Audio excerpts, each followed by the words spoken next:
नमस्कार, आप देख रहे हैं वॉइस ऑफ एमपी न्यूज़ और आपके साथ मैं हूं दिव्या अटवाल। इस वक्त हम मौजूद हैं वॉइस ऑफ एमपी के न्यूज़ रूम में, जहां पर हम आपको तमाम बड़ी खबरों से अवगत करवाते हैं। वहीं आपको ले चलते हैं एक और मुद्दे की तरफ, जो कि नीमच से है। जैसे कि आप सभी जानते हैं, कोरोना संकट काल जैसे जैसे खत्म होता जा रहा है, वैसे वैसे नीमच में एक बार फिर बंगला बगीचा की समस्याओं का मामला गर्माता हुआ नजर भी आ रहा है। क्योंकि नीमच एक ऐसा शहर है जहाँ पर 70% आबादी यानी कि 80,000 लोगों को यहाँ पर वोट देने का अधिकार तो है, लेकिन वे अपनी ज़मीन का हक अभी तक नहीं पा सकते हैं। क्योंकि नीमच में ऐसे 16,000 भूस्वामी हैं जिनकी मकान, खाली प्लाट, दुकानें जो कि काफ़ी समय से विवादों में चलते हुए आ रहे हैं। वहीं सरकार कहती है कि इस पर हमारा हक है, तो वहीं नगर पालिका भी कहती है कि ये हमारे स्वामित्व की है, जबकि इस पर पिछले 70 साल से आम लोग काबिज हैं। इस समस्या को बंगला बगीचा के नाम से जाना जाता है। इस समस्या के निदान के लिए 2017 में शिवराज सरकार ने एक कानून बनाया था, लेकिन इस कानून के तहत पिछले 3 साल से 16,000 में से मात्र 1,600 लोगों ने ही आवेदन किया और इन आवेदकों में से मात्र 650 लोगों को ही उनका हक मिल पाया। वहीं बंगला बगीचा क्षेत्र में पिछले 11 सालों से रजिस्ट्री बंद है। ऐसे में अधिकांश आवेदकों के पास यदि बंटवारा, हिबा और एग्रीमेंट है, ऐसे में ये समस्या जस की तस बनी रही। अब आम लोग शिवराज सरकार से इस समस्या से समूचे हल की मांग करने में लगे हैं। वो टाइम से परेशान है, वर्षों से परेशान हो रहे हैं। इसका निराकरण हुआ था 3 साल पहले शिवराज सरकार के टाइम पे, और अभी तक उस निराकरण के अंदर जितने भी 16,000 करीब लोगों ने निराकरण के लिए, बंगला बगीचे की समस्या के लिए कलेक्टर में आवेदन दिए हैं। उसमें से 1,600 का निराकरण हुआ है, जिसके अंदर 435 जनों का निराकरण हो पाया है अभी तक ये फाइलें वहीं अटकी पड़ी हुई है। ये कब तक निराकरण होगा, इसका कोई अंदाज़ा लगाया नहीं जा सकता है।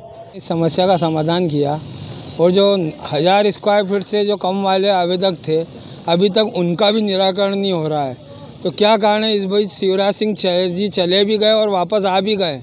अब जब वापस आ गए हैं, तो जब सरकार उनके द्वारा ही घोषणा की गई है, तो उन्हें जो 16,000 आवेदन लटके हुए हैं, तत्काल प्रभाव से उन्हें एक साथ बल्क में उनको आवेदनों का निराकरण करना चाहिए। जो कम से कम 1000 स्क्वायर फीट से कम के आवेदक है, उनको तो कम से कम 8 दिन के अंदर, ताकि वो बैंक से अभी लोन दे सके। प्रधानमंत्री की जो स्कीमें हैं मकान के लिए, किसी को कुछ कराना है तो वो कम से कम लोन ले सके, कुछ भी कर सके बैंक से, उनका नामांतरण हो जाए। जो भी है उसका 1000 स्क्वायर फीट से कम वालों का तो तुरंत निराकरण करना चाहिए। इसमें यह हुआ कि जो नगर पालिका में जो अधिकारी बैठे हैं, जो बंगले की व्यवस्थापन देख रहे थे, उन्होंने कहीं न कहीं भ्रष्टाचारी करके, और जो ऊंचे दर्जे के लोग थे उनको बंगले उनके नामांतरण कर दिए।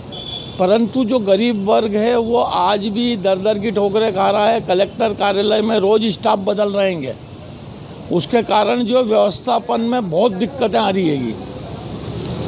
मेरे पास भी कई लोग आते हैं कि हमारे जो है अभी तक व्यवस्थापन नहीं हुआ, हमारा बंगला अभी तक हमारा नामांतरण नहीं हुआ। तो अभी हालत ये है जैसे एक खाना बदोश रहता है, उस टाइप से वो मालिक की हक के अपने सभी चीज़ों से वंचित है। जबकि उनके पास में अपनी पुश्तैनी और पुरानी जायदाद जो और नया ख़रीद रहे हैं, उनके लिए भी काफ़ी समस्याएं खड़ी हो रही है। शिवराज सिंह सरकार ने ज़रूर उसके ऊपर कहा था कि बोले कि हम इसके ऊपर बोर्ड बनाएंगे, किंतु 16,000 रजिस्ट्रियों के अंदर भी 6,000 रजिस्ट्रियों का भी निराकरण नहीं हो पा रहा है, जिसको कि सरकार ने अपना खाली एक वोट का मुद्दा बना रखा है, और उसके तहत जितनी भी जनता है उसको खाली प्रलोभन देते हैं वोट के समय, बाकी इसका कोई निराकरण करने के लिए तैयार नहीं होता है। अभी हालत ये है कि ना तो बिजली, ना पानी, ना मूलभूत जो समस्या है उनका कोई समाधान सरकार द्वारा किया जा रहा है। इसके ऊपर बोर्ड खाली अपनी दुकानदारी लगाकर बैठा हुआ है, जिसके अंदर रिश्वत के नाम पर और जनता को परेशान करते हैं। हर एक चीज़ के लिए पैसों की मांग करी जाती है, किंतु उसका कोई उचित निराकरण कर ही। समस्या बरसों से चली आ रही थी, इसको शिवराज सरकार ने हल करा था, लेकिन उसके बाद भी प्रशासन के द्वारा कोई भी ठोस कार्रवाई नहीं की गई है। बंगला बगीचे के विस्थापन के लिए जो आवेदन दिए गए थे, उसका भी कोई निराकरण नहीं हो रहा है। वहाँ कलेक्टर ऑफिस जा के थक चुके हैं। कोई भी आपका नंबर आएगा तब आपको बुला लेंगे, बस इसके अलावा कोई भी जवाब वहाँ संतुष्ट से नहीं मिलता है। सुझाव करने की शिवराज की सरकार ने की है और उन्होंने इसका व्यवस्थापन बोर्ड बनाया, पर व्यवस्थापन बोर्ड बनने के बाद भी इसमें कई सारी खामियां हैं, जिसका फ़ायदा नगर की जनता को नहीं मिल पा रहा है। और कम से कम देखा जाए तो करीब डायरेक्टली 1 लाख लोग इससे प्रभावित हैं। कम से कम 10 से 15 हज़ार घर होंगे जो इससे प्रभावित है।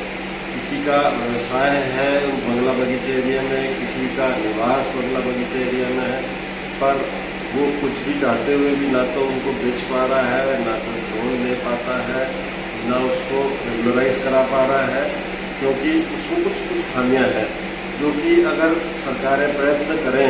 हमने सरकार से निवेदन भी किया था और सरकार चाहे तो बहुत आराम से उसको सुलझा सकती है। हमने शिवराज सिंह जी से, विधायक जी परिहार जी से मिलकर शिवराज सिंह जी से मिले थे। तब समय में प्रभारी मंत्री अक्षरा जी फिटनेस थी, उनसे भी मुलाकात की थी। बीच में कमलनाथ जी की सरकार आई, तब भी हमने इस बात की पहल की, परंतु अभी तक समस्या का सुझाव निकला नहीं है।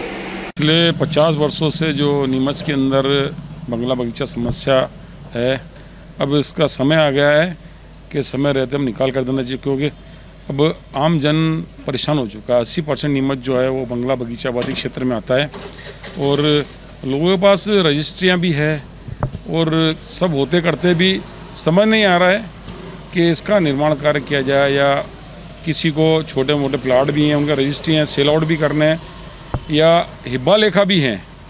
तो हिब्बा लेखा से रजिस्ट्री के रूप में पहले वैलिड किया गया था, अब इसका निराकरण करना आवश्यक हो गया है।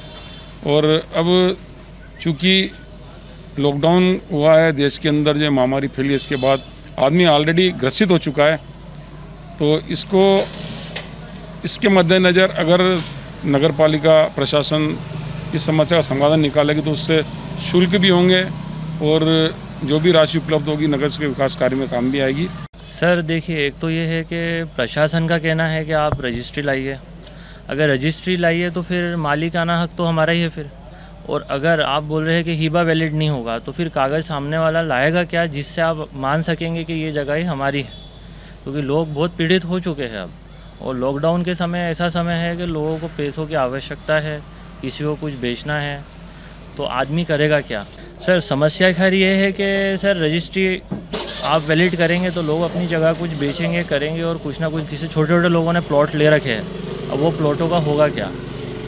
जिनके पास पैसा नहीं है व्यवस्थापन का कुछ भी निकाल करने के लिए, मान लो आप कहो कि इतने पैसे लाओ और फिर आपकी वैलिड कराओ, तो जिसके पास पैसा ही नहीं है वो पैसा लाएगा कहाँ से और उसको वैलिड कराएगा कैसे?